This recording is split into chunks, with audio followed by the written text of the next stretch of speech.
When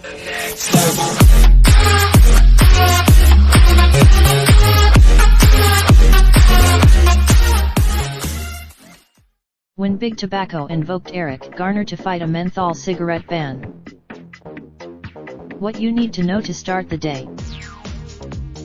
With San Francisco last year, and the Food and Drug Administration, it seemed like the time was right for New York to follow suit.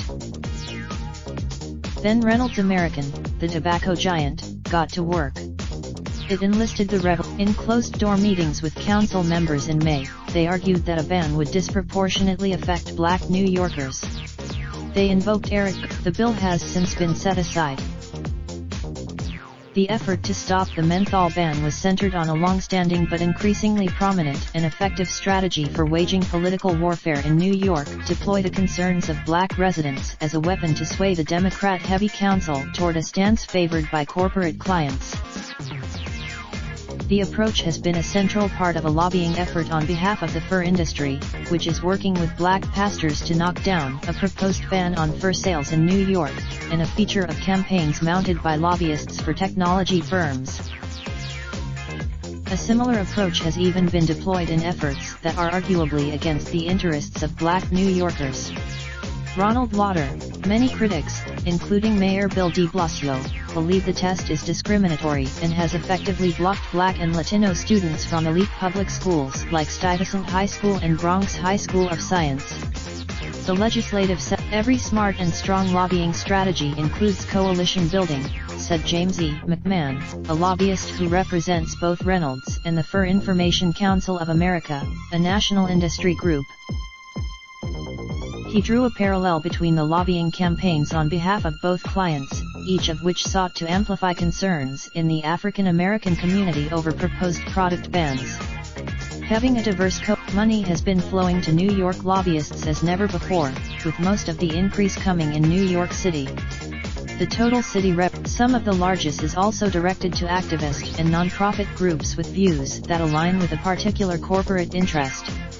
That spending it felt like Uber, Lyft, and Via had every single lobbyist in the city, the city council speaker, Corey Johnson, said in an interview.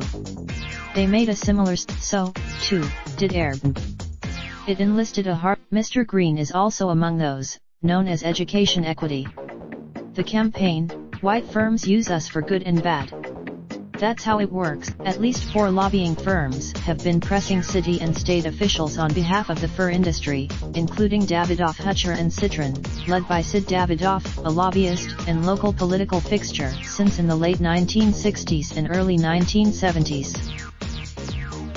Mr. Davidoff's firm, a mainstay on the city's list of highest compensated lobbyists, is also one of 3 representing Reynolds American, a fact he acknowledged after the New York Times asked him about the meetings with council members that Mr. Wright, one of his lobbyists, organized with Mr. Sharpton's group.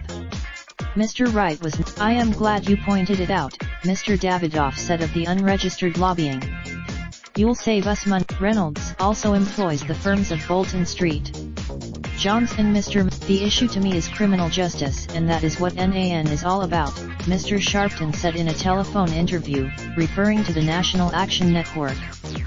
He added that a ban, the proposed legislation, which would apply to menthol cigarette sales but not possession, would also ban flavored e-cigarettes.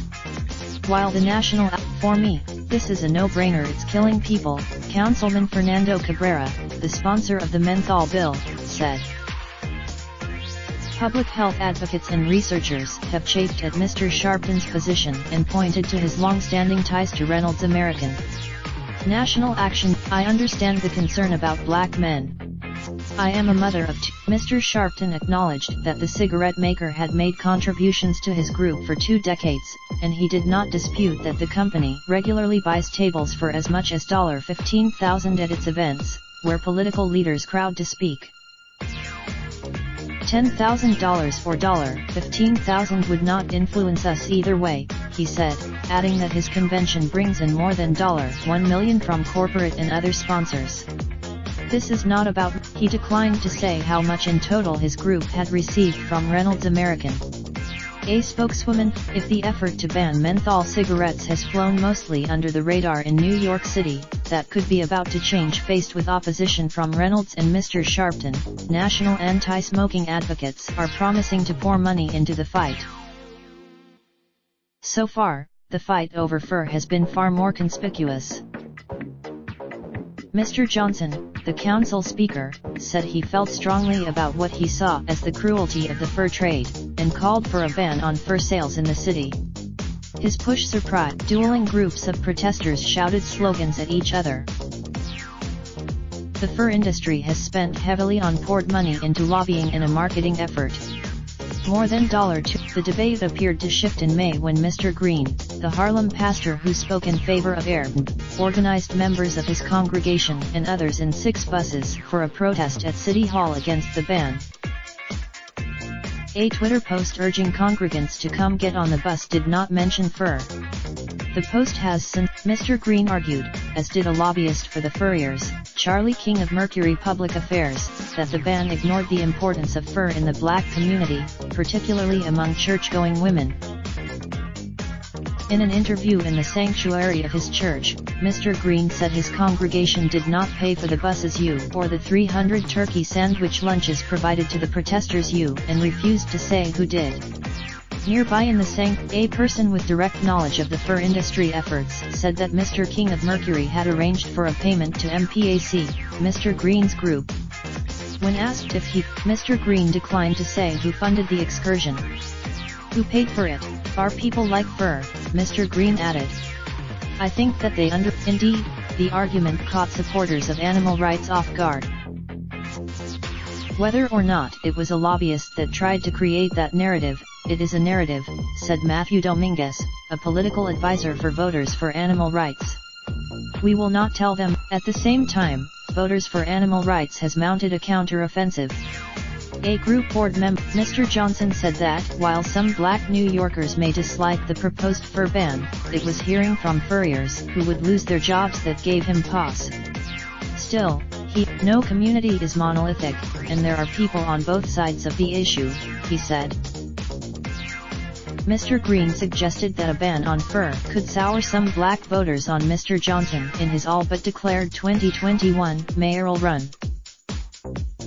If what's important to us is not important to you, the pastor said, then when that time comes and you seek our support, it will not be there. Raindrop, drop top smoking, no cooking the hot pot. Fucking on your bitch, yeah, that. Looking up, open the park,